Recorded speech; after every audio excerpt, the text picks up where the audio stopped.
Hello မင်္ဂလာပါဒီ comment လေးကိုပေါ့နော်အရန်ဖြည့်ရှင်လို့ကိုသူရင်ကဗီဒီယိုလေးနဲ့လောက်ထားပြီးတယ်ဒီ comment မှာကလေးကြတော့ပေါ့နော်ရေးထားတာကသူကလေးကြတော့ပေါ့နော်ပုတ်ခတ်တယ်လို့လည်းပြောတာလည်းမဟုတ်ဘူးပေါ့နော်သူပြောချင်တာကလေးကြတော့ဈေးကပြောချင်တဲ့ပုံစံကပေါ့နော်ဈေးကနဲတဲ့အတွက်ကြောင့်မို့ပေါ့နော်ကိုသူရင်ရဲ့စီကမှလောက်ထားတဲ့နှာခေါင်းနှာခမ်းမျက်ရည်တွေပေါ့နော်ခွဲစိတ်မှုတွေကဈေးတော်လို့လားမသိဘူးပေါ့နော်ဘယ်လိုပြောမလဲခွဲစိတ်မှုကပေါ့နော်တခုခုလိုနေတဲ့ပုံစံမျိုးပေါ့နော်အဲ့လိုမျိုးသူကသူ့အသွေးလေးနဲ့သူပြောတာပေါ့နော်ကိုသူရင်ပြောပြမယ်ကြည့်ခွဲစိတ်မှုတိုင်းပေါ့နော်ကိုသူရင်စေကမ်းမှကောင်းတယ်လို့မဆိုလို့ဘူးဒါပေမဲ့ကိုသူရင်ရဲ့စေကမ်းမှကလည်းကြတော့စားပစ်ကောင်းတယ်စားပစ်ကောင်းတာကဘယ်လိုမျိုးစားပစ်ကောင်းလဲဆိုရင်ပေါ့နော်ကိုသူရင်စီရောက်လာတဲ့ customer တွေတော်များများပေါ့နော်သူတို့ဟာနဲ့သူတို့တပြင်ကြတယ်တပြင်ကြတဲ့ခါကြတော့အခက်ခဲတွေဖြစ်ကြတယ်အခက်ခဲပြီးကြတာကဘယ်လိုမျိုးဖြစ်ကြတာလဲဆိုရင်ပေါ့နော်ကိုတပြင်ဂျင်စောနဲ့ပြင်လိုက်တယ်ဘယ်စီလီကွန်ကကောင်းတာလဲဘယ်လိုမျိုးလုပ်ရင်ဘယ်လိုမျိုးခွဲစိတ်တဲ့ခါကြရင်ကောင်းတာလဲဆိုတာပေါ့နော်ဆရာဝန်ကအသေးစိတ်ပေါ့နော်မရှင်းပြဘူးမရှင်းပြတဲ့ခါကြတော့ခွဲစိတ်တမားကလည်းသူတခါမှမခွဲစိတ်ဘူးတဲ့ခါကြတော့မသိဘူးမသိတဲ့ခါကြတော့ဆရာဝန်ကကိုကဘယ်စီလီကွန်ကိုဘုတ်ကင်ယူခဲ့တာလဲယူခဲ့တဲ့စီလီကွန်ကိုပဲဆရာဝန်ကခွဲပေးလိုက်တယ်နောက်တစ်ခုကလည်းကြတော့နှာခေါင်းအယိုးချိရတာတို့ဘေးညှက်ရတာတို့အထဲမှာပေါ့နော်6ရတာတို့ဘာတို့တွေအဲ့လိုမျိုးတွေကစရှိတယ်ပေါ့နော်ဒါပေမဲ့ဆရာဝန်ကဒီစီလီကွန်ထဲယုံနဲ့ချွတ်တွေကခွဲစိတ်တာကစီလီကွန်ထဲယုံနဲ့လှတယ်လို့ထင်ကြတာဒါပေမဲ့မဟုတ်ဘူးစီလီကွန်ထဲပြီးသွားလို့ရှိရင်ပေါ့နော်ချွတ်တွေကနှာယိုးကြီးတာရှိတယ်အယိုးကြီးတာရှိတယ်ချွတ်တွေကနှာလုံးကြီးတာရှိတယ်နှာဦးပွားတာရှိတယ်ရှိတဲ့ခါကျတော့ဆရာဝန်နဲ့တိတ်ချမတိုင်မင်ဘူးမတိုင်မင်တဲ့ခါကျတော့ကိုကခွဲစိတ်လိုက်တယ်ဆိုရင်လှသွားပြီလို့ပဲထင်ကြတယ်ထင်ကြတဲ့ခါကျတော့ခွဲစိတ်လိုက်တယ်ခွဲစိတ်လိုက်တဲ့ခါကျတော့အမှားကြီးမှားသွားတယ်မှားသွားတဲ့ခါကျတော့ဘယ်သူခံရလဲကန်ရကန်ရှင်ခံရတယ်ကိုသူရိန်တို့ရဲ့စီကမ်းမှာကလည်းကြတော့ဘယ်လိုမျိုးစားပစ်ကောင်းတာလဲကိုသူရိန်ကအသေးစိတ်ပြောပြတယ်အသေးစိတ်ပြောပြတဲ့တခါဗမာလူလဲကိုသူရိန်ကအသေးစိတ်ပြောပြတယ်နောက်တစ်ခုကိုသူရိန်ကရှင်းပြပြီးတဲ့အပြင်ကိုသူရိန်ရဲ့စီကမ်းကnuts တွေဆရာဝန်ကြီးတွေကလည်းတခါပြန်ပြောပြပြီးတယ်ခွဲစိတ်တဲ့ခါကျရင်ဘယ်စီလီကွန်ကကောင်းတာလဲဘယ်ဥစ္စာကဘယ်လိုလုပ်ရင်ကောင်းတာလဲဆိုတာတခါပြန်ပြောပြပြီးတယ်အဲ့လိုမျိုးပြောပြတဲ့ခါကျတော့ကန်ရန်ကန်ရှင်ကနှာခေါင်းခွဲစိတ်လိုက်တိုင်းပေါ့နော်ကိုယုံကြည်မှုရှိကြတယ်လှသွားကြတယ်ကိုသူရင်ကိုပေါ့နော်ဒီ comment ရေးထားတာကလေးကြတော့ပေါ့နော်တခုခုလိုနေတာပဲဆိုတာကပေါ့နော်ဘာလို့လိုတာလဲပေါ့ဒါပေမဲ့ကိုသူရင်စီကမ်းမှာကဒီတချို့တွေကထင်ကြတာကပေါ့နော်ခွဲစိတ်လိုက်တိုင်းပေါ့နော်လှတယ်မဟုတ်ဘူးခွဲစိတ်ပြီးချင်းလှတယ်ဆိုတာပေါ့နော်အရန်ကြီးမရှိဘူးဘာဖြစ်လို့လဲဆိုရင်ပေါ့နော်ဘာဖြစ်လို့လဲဆိုရင်တယောက်နဲ့သွေးသားချင်းမတူတဲ့အတွက်ကြောင့်မို့တချို့တွေက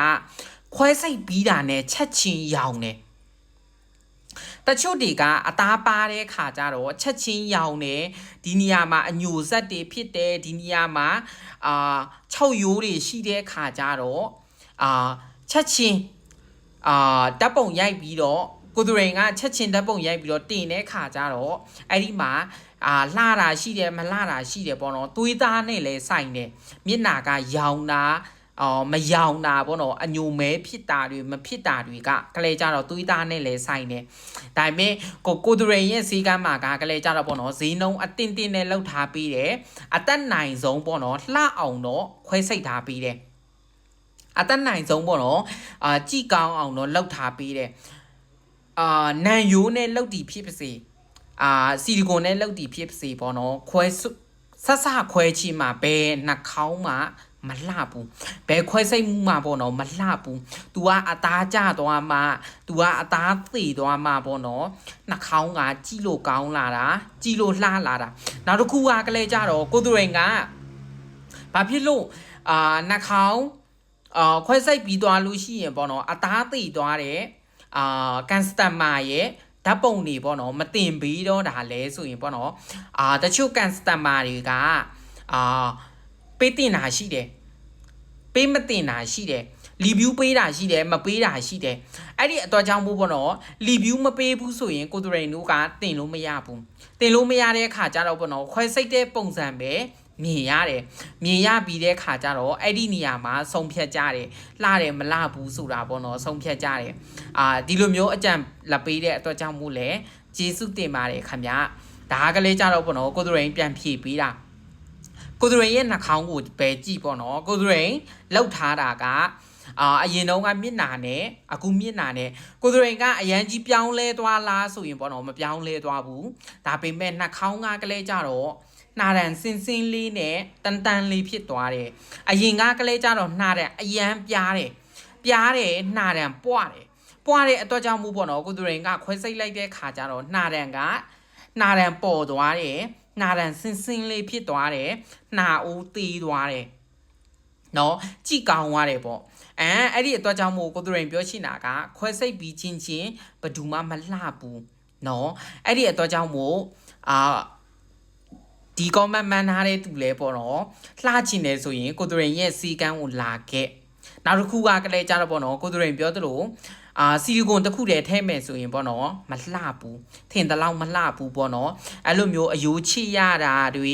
နှာအိုးကိုချုပ်ရတာတွေအထဲမှာအစီပြားကိုပေါ့နော်ချုပ်ရတာတွေလည်းရှိတယ်အဲ့ဒီအတွက်ကြောင့်မို့ပေါ့နော်အဲ့လိုမျိုးအသေးစိတ်လုံးမှနှာတံကကြည်ကောင်းတဲ့နှာတံပုံစံမျိုးဖြစ်လာတာနောက်တစ်ခုကလည်းကြတော့တချို့ပုံမှာတွေဒီအလေရိုးမှာပေါ့နော်ချုပ်ရိုးရာတွေတွေ့တယ်အဲ့ဒါကလေးကြတော့ပေါ့နော်တယောက်နဲ့မတူဘူးအယိုးချစ်တာကလေးကြတော့ပေါ့နော်အထဲကနေတချို့တူတွေကအထဲကနေချစ်လို့ရတယ်တချို့တူကအထဲကနေချစ်လို့မရဘူးအရန်ကြီးတဲ့ခါကျတော့အပြင်ကနေချစ်ရတာရှိတယ်အထဲကနေချစ်ရတာရှိတယ်နှစ်မျိုးရှိတယ်ပေါ့နော်အဲ့ဒီအတွက်ကြောင့်မို့လှပအရန်ကြီးလှပချင်နေဆိုရင်တော့ကိုသူရိန်စီလာခဲ့ပေါ့နော်ကိုသူရိန်စီမှာကတော့ကလေးကြတော့ဈေးနှုန်းအတင်းပဲနာရန်တော့လုံးဝကြည်လှသွားစီရမယ်ဒါပေမဲ့ပေါ့နော်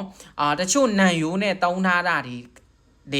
ခွဲစိတ်မှုကြီးတွေလောက်ထားတာဒီနဲ့တော့ပေါ့နော်အရန်ကြီးရှင်လို့မရဘူးဒါပေမဲ့ကိုသူရိန်စီကမ်းမှာကလေတချို့နန်ယိုးနဲ့လောက်ထားပြီးတဲ့တူတွေတောင်မှကိုသူရိန်ရဲ့စီကမ်းမှာလက်ပြန်ခဲ့တဲ့ရှမ်းနေရှိတယ်ကိုသူရိန်ရဲ့စီကမ်းမှာလက်ပြန်ခဲ့တာနော်ဒါကလေးကြတော့ကိုသူရိန်ပြောပြပေးတာပေါ့နော်ကျေးဇူးတင်ပါတယ်ကိုသူရိန်ကိုပေါ့နော်ဒီလိုမျိုးအကြံလက်ပေးတဲ့အတွက်ကြောင့်မို့ပေါ့နော်ဒီမှာနော်ကိုသူရိန်ပြထားပေးမယ်အဲ့ဒါကကိုသူရိန်စီကမ်းမှာလောက်ထားပေးတဲ့နှာခေါင်း